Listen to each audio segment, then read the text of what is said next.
In 2003, the year's biggest TV show gave us the year's biggest names in music. American Idol is a true TV phenomenon. It looked like a throwaway, cheesy return to, the amateur hour talent show on TV. But it became something so much larger.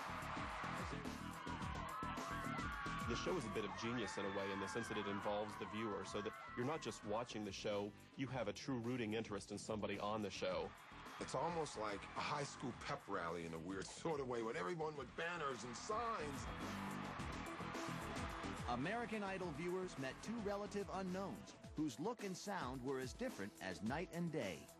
Right from the first show, larger-than-life Alabama native Ruben Studdard established himself as one to watch. Yes or no to American Idol?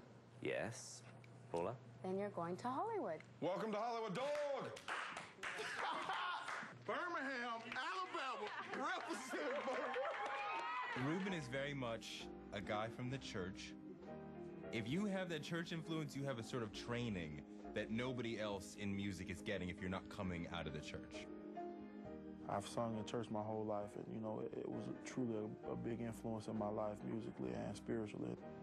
At an early age, I got over stage fright in church, so that really helped me a lot in the American Idol competition because I was always on stage. While Studdard came out of the church, his main competition looked like he came out of Mayberry. In fact, Clay Aiken had little expectation of becoming any sort of idol. When he first came on that first audition... Okay, why are you here? I'm the American Idol. He looked like he had just basically gotten everything out of a rummage sale, including his grooming. The beanpole with the hair and the glasses. He looked like a loser. I said to him, I don't know where the hell that voice comes from. Where's that voice coming from? It's on. God, dude! Because you don't look like you're singing like that, whatever, whatever. Well, the American Idol people, they packaged him, they shaped him, they fixed him up, and a star is born. Clay was molded, the nation transfixed. And in 2003, millions of us were not only watching the show, but becoming fervent supporters of our favorite contestants. We had a lot of fans that drove thousands of miles to see shows. Some people, had signs that say we drove 10,000 miles.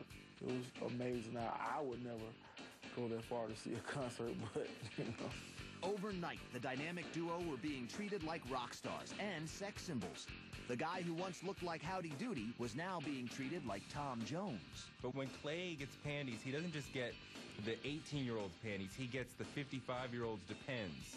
And, he really got, Depends with a note on them, these are from me and those are from my daughter. I think that they throw the panties in jest sometimes. I mean, look at me, I'm not a sex symbol. I didn't fathom that I could be put in that category at all. After 18 weeks, the battle between the Velvet Teddy Bear and the Sleek Geek came down to a telephone vote. For many, the American Idol vote was more important than the American presidential ballot. 24 million voted to decide the winner.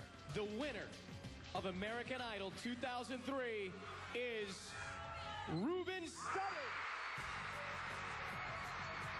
The first thing that went through my head was, thank God the show is over, because we've been on this show since October, so from October to May was a really long time. Gladys Knight coined the phrase, the Velvet Teddy Bear. That's who he really is.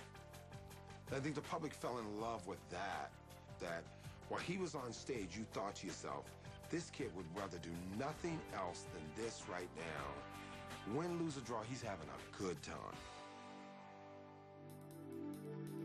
While Ruben won the battle, many felt Clay won the war. In fact, Clay Aiken's first single outsold Studdard's. And the guy who seemingly lost was soon all over magazine covers. You got to feel for Ruben. Ruben Studdard he is Al Gore.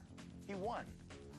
Meanwhile, the guy who didn't win, Clay Aiken, gets to reap all the awards. He's George Bush.